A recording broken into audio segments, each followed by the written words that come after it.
bukan mereka yang hanya punya penampilan bagus sebenarnya. Di sisi lain, karena mereka punya kreativitas, punya potensi, punya keahlian. Karena kan personal branding di media sosial hari ini tuh sangat penting banget teman-teman, begitu ya. Berbagi tentang banyak hal seputar Madura Celebrity yang diharapkan mampu mengubah persepsi publik tentang Madura dan melihat Madura dari sisi yang berbeda. Selamat pagi, selamat siang, selamat sore, dan selamat malam buat teman-teman para pecinta YouTube Jurnal Tulisme.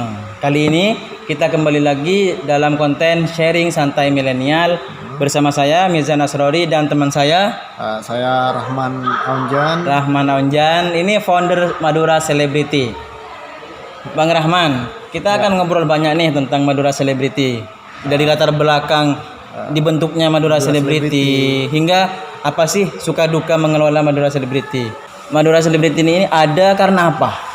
Ada terus terang karena saya iseng sendiri melihat teman-teman yang punya kreativitas, teman-teman yang banyak, teman-teman yang berpotensial di Madura itu salah satunya butuh media, butuh platform digital, karena sekarang generasi muda atau generasi milenial itu erat kaitannya dengan media sosial. Betul.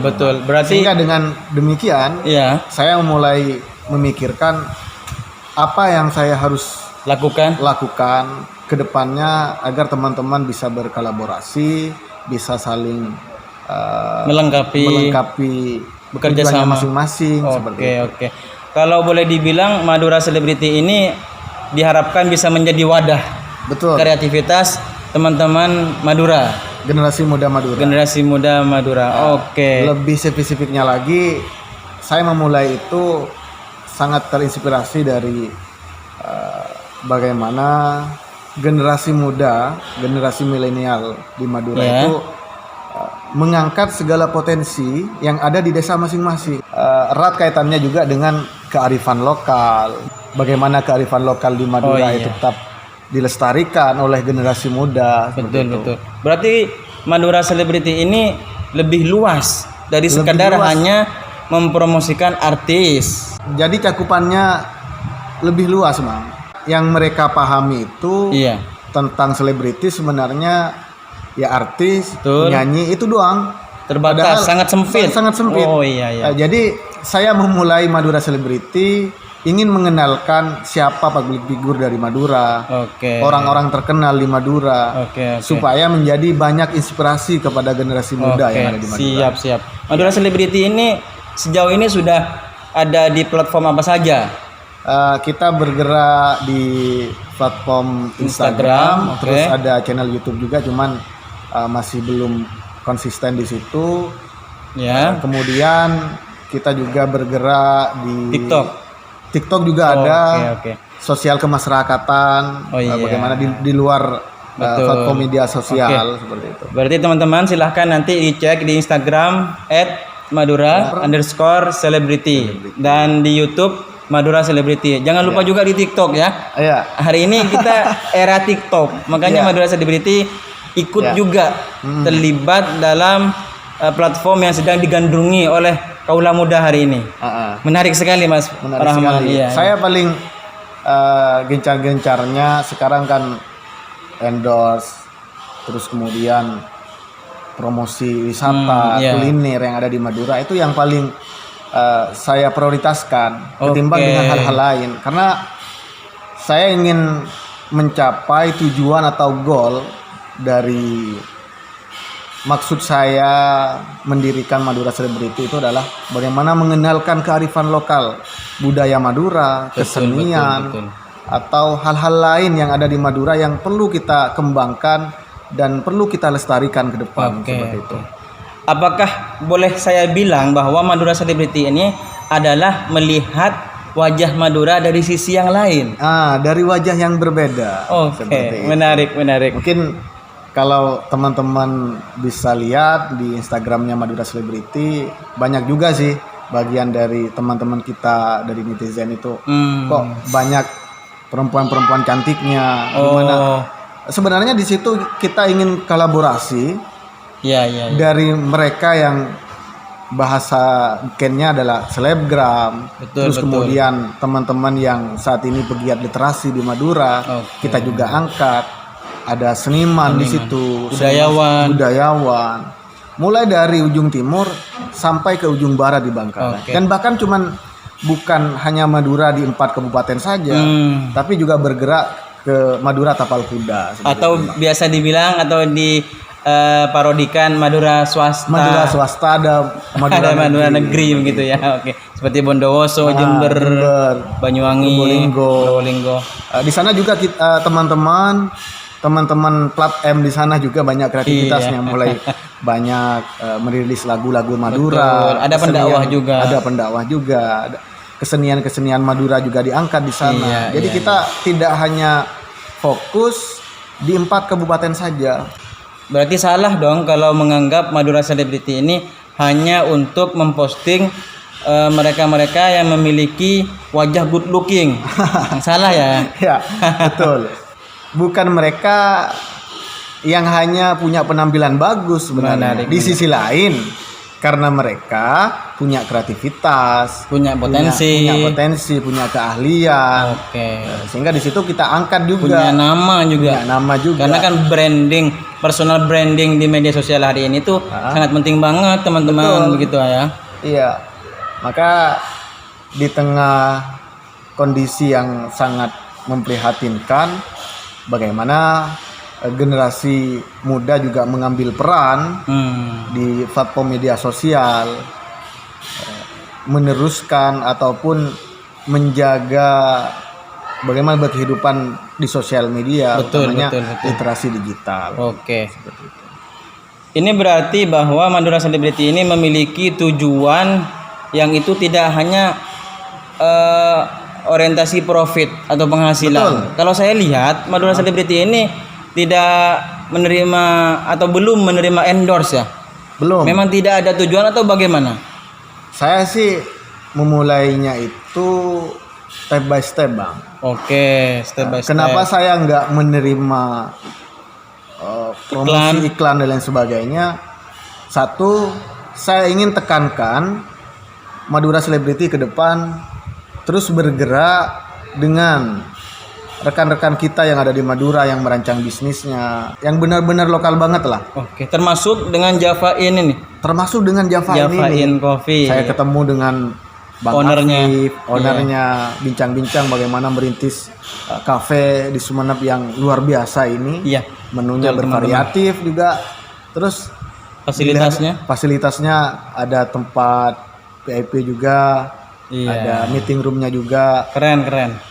Dan ini juga bagian dari kerjasama Madura Celebrity dan dengan pengusaha lokal untuk meningkatkan kualitas dan kuantitas kunjungan seperti itu. Menarik. Artinya bukan kita nggak menerima yang benar-benar profit di sana.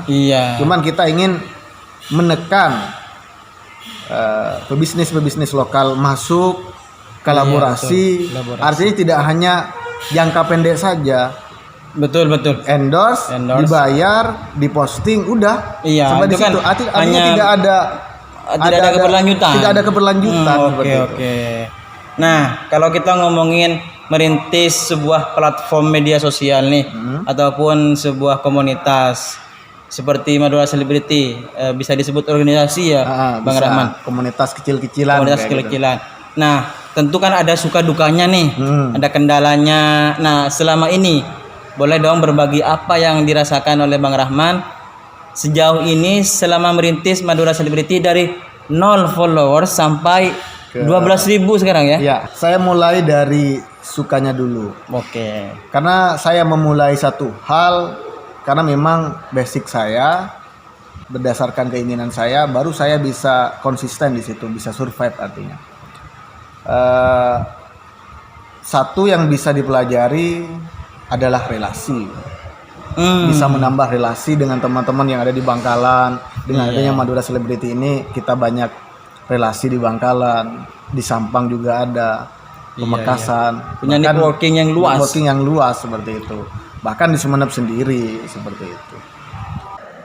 Yang kedua ini saya Bang banyak merasakan betapa pentingnya relasi seperti itu, betapa pentingnya kita punya networking yang banyak dengan teman-teman di Madura, mengembangkan potensinya masing-masing, betul. mengembangkan bakat dan kreativitas generasi milenial di Madura. Tetapi tidak hanya di situ, saya juga bergerak di kajian-kajian ngobrol santai. Iya. Saya lihat sering rutin ya ada ngobrol santai ya. Ngobrol santai dengan selebgram misalnya. Betul. Ada tokoh publik di Madura yang memberikan semangat kepada rekan-rekan kita generasi muda, itu diharapkan benar-benar berdampak terhadap perkembangan yang ada di Madura seperti itu.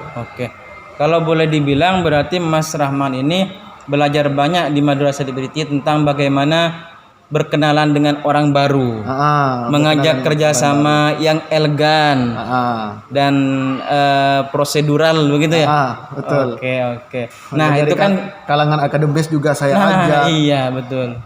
Artinya saya banyak belajar kolaborasi lah. Ya. Dalam tanda kutip ya kolaborasi. Bagaimana satu persoalan itu direspon oleh ahlinya misalnya. Ada satu hal yang di media sosial ramai, saya ajak ahlinya yang benar-benar membidangi misalnya. Kalau berkaitan dengan bahasa, saya ajak rekan-rekan yang asli dari Madura, yang fasih ataupun notabene mereka membidangi ahli bahasa, saya ajak untuk merespon persoalan-persoalan yang berkaitan dengan hal tersebut. Iya. Berarti pemilihan narasumber di Madura Celebrity itu tidak asal pilih. Ada patokan-patokan tersendiri dan bidang-bidang tersendiri. Kalau misalnya ini berkaitan dengan wisata ya saya ajak duta wisata. Kalau berkaitan dengan batik saya ajak duta batik. Seperti itu. Ini satu hal yang sering dianggap sepele bahkan gagal paham memahami Madura Celebrity itu karena tidak memetakan. Artinya melihat Madura Celebrity ini tidak cukup hanya melihat Instagramnya secara sekilas. Iya. Harus melihat secara detail. Ketika narasumber yang diundang itu membahas tentang bahasa, apakah dia kompeten di situ? Apakah mereka kompeten di situ? Seperti itu. Nah. Kemudian itu kan sukanya Mas Anjan. Kalau dari sisi dukanya? Dari sisi dukanya saya sering menerima kecaman-kecaman juga dari netizen. Kok cuman posting orang-orang cantik doang seperti itu. Iya. Itu salah satunya yang mereka tidak paham apa yang sebenarnya. Hanya sekilas saya posting tentang scroll mungkin. Mungkin cuman lihat 1-2 dari postingan-postingan di Madura Celebrity seperti itu. Bahkan dari mereka juga kerap kali ya bagaimana teman-teman yang punya kreativitas itu benar-benar disupport penuh oleh Madura Celebrity. Betul. Karena saya nggak hitung-hitungan followers ya. Walaupun di situ bertambah dengan sendirinya. Iya. Berarti tidak beli ya? Enggak real ini, bukan followers real, followersnya real. Bukan bot ya, bukan akun bot. Terus di situ juga Madura Celebrity juga banyak dianggap oleh beberapa orang bahwa hanya menampilkan orang-orang itu aja seperti itu. Jadi hanya bergerak di circle yang itu saja, tidak beralih ke circle lainnya begitu. Tidak beralih ke hal-hal lain yang lebih menarik bagi mereka. Tuduhannya adalah Madura Celebrity ini eksklusif, hanya bisa untuk kalangan tertentu. Untuk kalangan tertentu sebenarnya. Padahal Madura Celebrity membuka secara luas. Untuk kerjasama. Kepada siapapun untuk kerjasama. Saya nggak pernah posting salah satu konten atau misalnya yang itu tidak ada keberlanjutan ke depan. Misal nih, saya ngundang tokoh batik. Cuman ngobrol, habis itu diposting kata saya barusan, habis itu udah. Saya nggak suka yang seperti itu. Makanya saya bagaimana jangka panjang dari Madura Celebrity itu mengembangkan potensi-potensi anak muda di Madura, biar tetap survive, bisa tetap berinovasi ke hal-hal yang lebih positif dan kreatif ke depannya. Nah, terakhir nih Mas Rahman, dalam sebuah komunitas atau organisasi itu kan biasa ada tim. Kalau boleh tahu, Madura Celebrity ini timnya siapa aja sehingga bisa sekeren seperti sekarang? Timnya ya saya sendiri, terus ada tim bayangan juga. Bayangan siapa? Ada bayangan mantan. Enggak, canda. Timnya itu ya dari teman-teman saya, ada yang bisa desain, saya ajak desain. Ada yang bisa editing video, saya ajak editing video kayak gitu. Artinya saya bergerak dengan teman-teman yang mau diajak berproses dari awal seperti itu. Yang dari nol kayak gitu, Mas. Yang menikmati prosesnya. Yang menikmati prosesnya, kita nikmati hasilnya bareng-bareng juga. Jadi Mas Rahman juga memberdayakan teman-teman relasinya untuk yang punya potensi untuk sebagai berkembang, content creator kayak gitu. Betul. Terima kasih banyak Mas Rahman sudah berkenan hadir di Jurnal Tulisme. Berbagi tentang banyak hal seputar Madura Celebrity yang diharapkan mampu mengubah persepsi publik tentang Madura dan melihat Madura dari sisi yang berbeda. Semoga di lain waktu kita bisa bertemu kembali dan memiliki kesempatan untuk kembali bersua.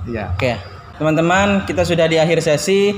Saya ingin mengingatkan jangan lupa untuk like, share, komen dan subscribe channel YouTube Jurnal Tulisme dan jangan berhenti di kamu.